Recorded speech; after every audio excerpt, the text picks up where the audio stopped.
You can never have too many guns. It seems this was the guiding principle for the designers of this ship. When they removed almost all of her superstructures and packed any vacant spaces on the deck with guns and torpedo tubes. Then they reconsidered and made the hull a bit longer to squeeze in even more cannons. As a result, the ship received a beautiful silhouette, low profile, graceful exterior, and a bunch of guns. Meet Destroyer Okhotnik.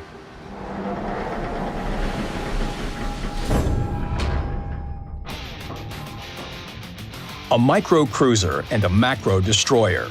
A long, thin hull. She's a true hunter, armed to the teeth.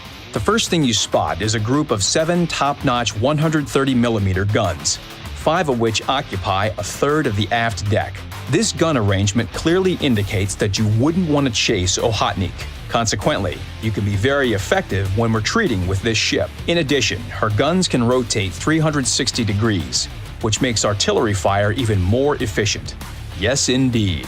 You don't have to wait too long for your turrets to turn from one side to the other. Okhotnik's guns have only 2 drawbacks: a pretty long reload time for a Russian artillery destroyer and a short range of fire. Therefore, basic and advanced firing training will greatly enhance both your primary armament and the way you approach the battlefield. Let's proceed to the torpedoes, which occupy the ship's midsection.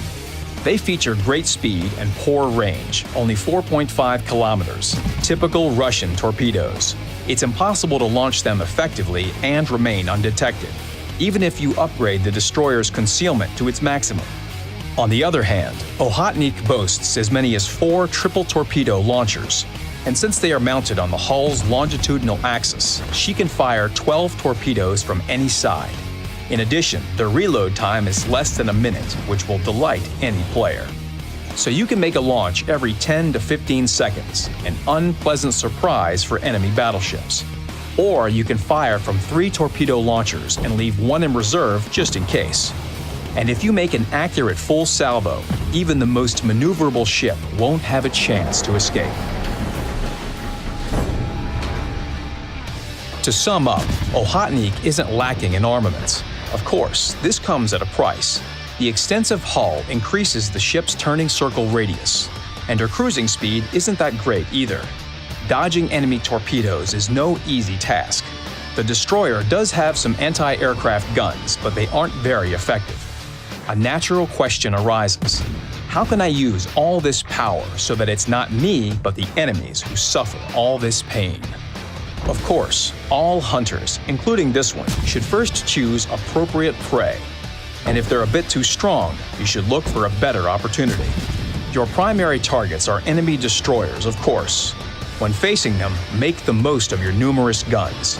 But don't approach destroyers unless it's absolutely necessary. It will be pretty difficult to dodge their torpedoes. As for cruisers, the safest thing is to rain shells upon them from within smoke, and try to sneak up on battleships hiding behind natural obstacles. Additionally, it's always good to think about your escape routes in advance. Otherwise, your first attack can become your last. You can rush toward a single battleship, close the distance, get them in torpedo range, but only if she's really alone. And remember, the best defense against enemy aviation is to keep battle formation.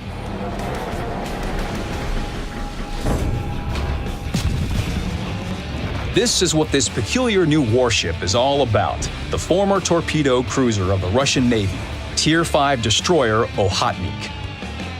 A hunting we will go, captains.